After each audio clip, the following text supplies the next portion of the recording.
40번 보겠습니다. 아이오와 대학에서 학생들은 짧게 보게 되었답니다. 그래서 사형식 동사 show의 수동태 형태고요. 간접 목적어였던 student가 주어로 가면서 보여주다를 보게 되다 정도로 해석을 하시면 될 것 같습니다. 그래서 숫자를 봤는데 어떤 숫자냐면 that부터 끝까지가 숫자를 꾸며주고 있네요. 그래서 그들이 기억해야만 했던 숫자를 보게 되었습니다. 자, 그런 다음에 그들은 제공받았습니다. 역시 사용식 동사 offer를 수동태로 쓴 형태고요. 간접 목적어가 주로 같네요. 그래서 그들은 제공을 받습니다. 선택인데 어떤 선택이냐면 either A or B가 보입니다. 그래서 과일 샐러드나 초콜릿 케이크 중에 하나에 대한 선택을 제공받았습니다. 그래서 1번, 2번 문장 같은 경우에는 이 아이오와 대학에서 있었던 한 실험에 대한 그 실험의 전개 과정, 실험 설계에 대한 이야기고요. 3번, 4번에서 실험 결과가 나올 텐데 보겠습니다. 그래서 숫자는 숫자인데 어떤 숫자냐면 학생들이 기억했던 그 숫자가 7자리 숫자였을 때 7자리 길이의 숫자였을 때 그들 중에 63%가 케이크를 선택했답니다. 자, 근데 반면에 숫자는 숫자인데 그들이 기억하도록 요구받았던 숫자, remember의 목적어가 빠져있고 목적격 관계 대명사가 되겠네요. 그래서 기억하도록 요청받았던 그 숫자가 단지 2자리 숫자였을 때 그러나 59%는 선택했다고 합니다. 과일 샐러드를 선택했다고 합니다. 그러니까 7자리 숫자 좀 힘들겠죠. 그 기억하는 것 자체가 그렇게 좀 뇌를 좀 많이 쓰면서 힘든 일을 시켰을 때는 사람들이 케이크를 선택을 했고요. 2자리 숫자 별로 힘든 일이 아니겠죠. 그런 일을 이제 하고 난 직후에는 사람들이 대부분 샐러드 선택을 했다. 반 이상이 샐러드를 선택했다라는 실험 결과네요. 자, 보겠습니다. 그래서 우리의 숙고하는 뇌는 알고 있습니다. 대절인데 과일 샐러드가 더 낫다. 우리의 건강에 더 낫다라는 것을 알고 있습니다. 하지만 우리의 반사적인 뇌는 갈망합니다. 멸망합니다. 여기서 that은 지시 형용사 정도겠네요. 그래서 그러한 부드럽고 살이 찌는 초콜릿 케이크를 갈망합니다. 자, 만약 숙고한 뇌가 BBGING 하면 뭐뭐 하느라 바쁘다라는 뜻이고요. 그래서 figure out, 알아내느라 something else, 다른 무언가를 알아내느라 바쁘다면 가령 7자리 숫자를 기억하려고 애쓰는 것과 같이 다른 무언가를 알아내느라 바쁜 상태라면 그러면 충동이 쉽게 이길 수 있습니다. 여기서 충동은 이제 위에 있는 5번 문장에 있었던 단어로 따지면 반사적인 뇌랑 결이 같은 단어이구나라고 생각하시면 될 것 같고요. 마지막 문장. 자, 반면에 만약 우리가 너무 열심히 생각하고 있지 않다면, 그래서 뭐 예를 들면 오직 뭐 사소한 distraction, 뭐 방해하는 일, 예를 들어 가령 like 2자리 숫자를 기억하는 것과 같이 사소한 distraction 정도만 있는 그런 경우처럼 다른 무언가에 대해서 너무 열심히 생각하고 있지 않다면 그러면 우리의 숙고하는 시스템이 디나이할 수 있답니다. 막을 수 있대요. 방해할 수 있대요. 뭐를? 감정적인 충동을 막아낼 수가 있다라고 합니다. 이 반사적인 쪽이 감정적인 충동을 막아낼 수가 있다라고 합니다. 그래서 글을 보시면 일단 두 가지 개념이 대비가 되고 있네요. 그죠? 그래서 우리의 숙고하는 뇌라는 어떤 이성적인 쪽과 우리의 반사적인 뇌라고 해서 좀 충동적인 쪽을 대비를 하고 있고요. 그래서 뇌가 좀 과부하가 와서 좀 뇌의 용량을 좀 많이 쓰다 보면 이 반사적인 쪽, 충동적인 쪽이 좀 쉽게 승리를 할 수 있다. 그쪽이 좀 우리 뇌를 지배하게 된다라는 이야기를 하고 있고요. 반면에 우리가 뇌를 좀 많이 쉬어준 상태에서 뇌 여유가 좀 있다라면 숙고하는 쪽이 충동적인 쪽을 억제를 하면서 좀 더 이성적인 판단을 내릴 수 있다라고 이야기를 하는 글이네요. 그래서 마지막 우리 요약문에 해당하는 주제문이라고 볼 수도 있겠죠. 그래서 8번 문장을 보시면 위 실험에 따르면 뇌에 가해지는 A한 지적인 과부하, 그래서 A를 보시면 다 형용사들이니까 A한 지적인 과부하는 lead, 이끈답니다. 이 뇌의 반사적인 쪽이 비하게 되도록 이끌어준답니다. 그래서 보기 보시면 1, 2번에 있는 limited, 뇌에 좀 제한된 용량이 있다. 그러면 뭐 과부하가 왔다라는 거는 뇌에 여유가 좀 있는 상태를 얘기를 하겠죠. 그러면 숙고한 쪽이 이겨서 반사적인 쪽이 진다. 숙고한 쪽이, 이성적인 쪽이 더 우세하게 된다라는 이야기가 와야 할 테고, 그러면 B자리에 뭐 denied라든지 weakened처럼 이 반사적인 쪽이 뭐 방해받아진다 아니면 진다 이런 얘기가 와야 할 텐데 1번의 powerful 아예 반대되는 얘기고요. divided는 좀 글의 내용과 벗어난 이야기라고 볼 수 있겠네요. 3번 보기 보시면 일단 이거는 varied, 다양한 A에서부터 좀 글과 벗어난 이야기고요. increased 4번 5번에 그래서 과부하가 increase, 증가된 과부하가 있다면 그러면 충동적인 쪽, 반사적인 쪽이 이긴다라고 했죠. 그래서 4번에 있는 dominant, 반사적인 쪽이 지배하게 된다, 우세하게 된다가 정답이 될 것 같고요. 이번에 weakened는 좀 반대되는 이야기를 하고 있겠네요. 네, 그래서 이 글 전체를 다시 한번 요약을 하면 일단 글의 소재는 이런 그 뇌에 오는 지적인 과부하를 가지고 이야기를 하고 있고요. 그래서 반사적인 좀 뇌 과부하가 좀 과하게 온다. 뭐 글에 있는 표현을 따지면 다른 걸 생각하느라 내가 좀 바쁘다라고 한다면 충동이 이기게 된다라고 이야기를 하고 있고요. 그리고 반대로 뇌에 좀 여유가 있다.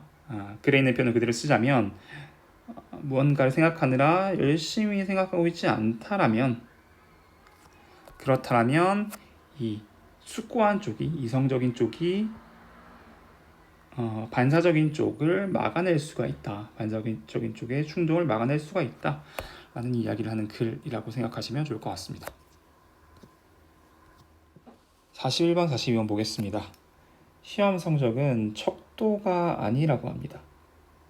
네, 그래서 자부심에 대한, 자기 가치에 대한 척도가 아니다. 그러나 우리는 종종 associate A with B 하면 A를 B와 연관시키다 정도로 해석을 하시면 되고요.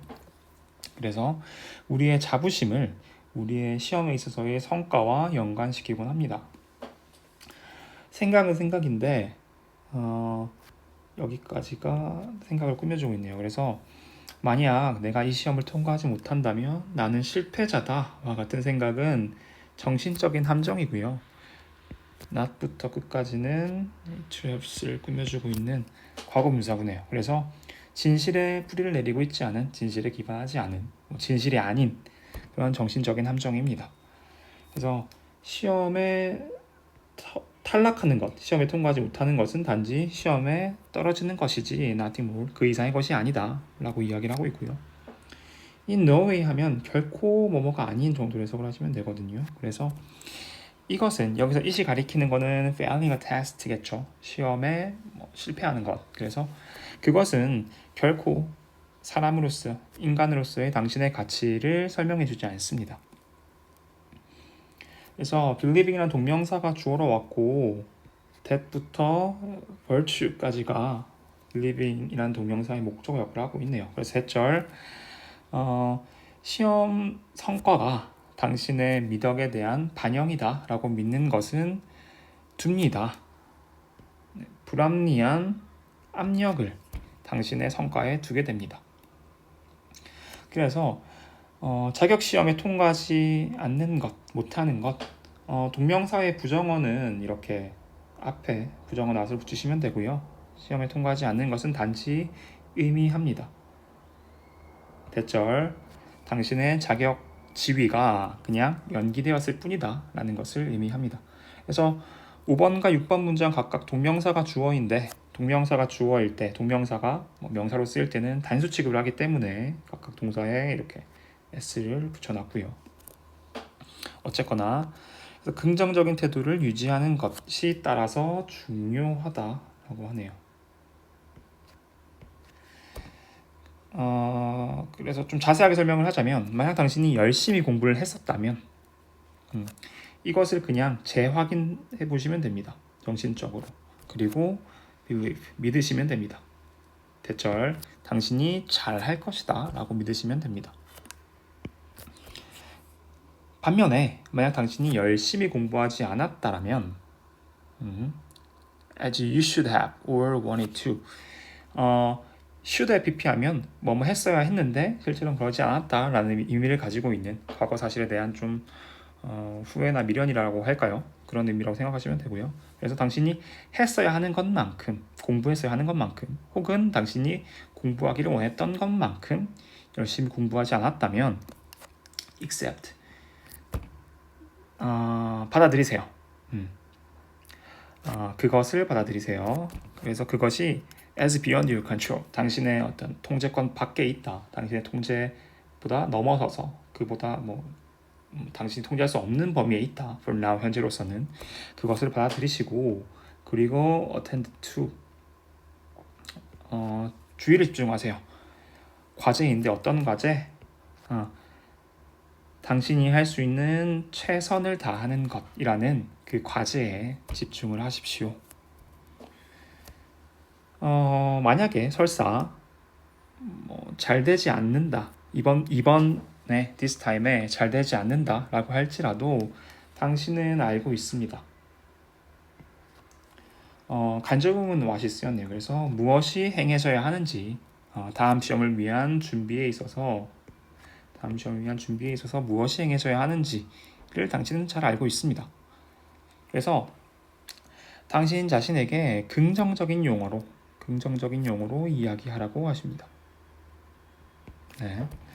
자, 피해라라고 하고 있고요. avoid는 목적어 자리에 동명사가 반드시 와야 하는 동사입니다. 그래서 합리화하는 것, 무엇을 과거나 미래의 시험 성과를 합리화하는 것을 피하십시오. 뭐 함으로써 합리화를 하냐? 부차적인 변수에 비난을 두는 것, 그것에 탓을 돌리는 것, 그렇게 함으로써 과거나 미래 시험을 합리화하는 것을 피하라라고 합니다. 그래서 역시 생각은 생각인데 어떤 생각이 있냐면 난 시간이 없었다 라든지 혹은 이렇게 했어야 했는데 같은 생각들은 완화시켜 준답니다. 시험 치는 것의 스트레스를 완화시켜 준다라고 합니다. 여기 이에 있는 relieve가 조금 글의 흐름과 맞지 않는 것 같아요. 이 글의 내용이 긍정적인 태도를 유지하면서 시험 치는 어떤 스트레스를 좀 줄여라 라는 이야기를 하고 있는 글인데 12번 문장에서 합리화하는 걸 피해라 라고 이야기를 하고 있고요.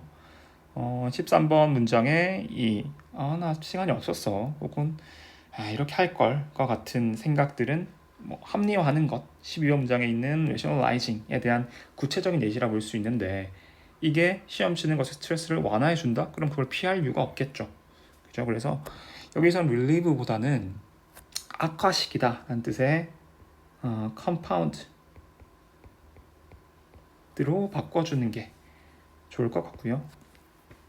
어쨌거나 그래서 이런 생각들은 시험 치는 것의 스트레스를 악화시킵니다. 그래서 take control, 스스로 통제권을 주세요. 스스로를 통제하세요. 뭐 함으로써? 재확인함으로써 뭐를? 당신의 가치 그리고 자존감 그리고 헌신인데 어떤 헌신이냐면 밑에도 나면 당당히 맞서 싸우다, 당당히 맞서다 정도로 해석을 하시면 되거든요. 그래서 시험이란 도전에 당당히 맞서온 것에 대한 그 헌신 이런 것들을 재확인함으로써 단언함으로써 스스로 통제를 잡으세요 라고 이야기를 합니다. 그리고 스스로한테 이야기하랍니다. I can이랑 I will이 병렬이네요. 그래서 나는 이 시험을 통과할 수 있고 그리고 실제로 통과할 것이다 라고 스스로 이야기하라 라고 이야기를 하네요. 그래서 이 글 같은 경우에는 쭉 읽어봤을 때 뭐 일단 7번 문장이 그 주제문이 될 것 같아요. 그래서 긍정적인 태도를 유지하라 라고 이야기를 하고 있고요. 유지하는 것이 중요하다라고 이야기를 하고 있고, 그래서 이 글을 쓰신 분이 하고 싶은 얘기는 시험 칠 때 너무 부담 가지지 마라 라는 이야기를 하고 싶은 것 같습니다. 긍정적인 태도를 유지해서 만약 뭐 실제로 열심히 했다면 뭐 당신은 잘하게 될 것이다. 그러니까 부담 가질 필요가 없고요. 그리고 열심히 안 했다면, 열심히 하지 않았다면 그냥 어쩔 수 없으니까 받아들이고 그냥 최선을 다하는 당신의 어떤 그 과업에 집중해라 라고 이야기를 하고 있습니다. 그래서 다시 한번 긍정적인 용어, 긍정적인 말로 스스로한테 이야기를 해라 라고 이야기를 하고 있고요. 네, 그래서 뭐 마지막에 가서는 뭐 스스로 자기를 통제할 수 있어야 한다 라고 이야기를 하고, 자기 자신한테 긍정적이게 나는 열심히 했으니까 이 시험을 통과할 수 있을 것이고 실제로 통과할 것이다 라는 이야기를 하고 있는 글입니다.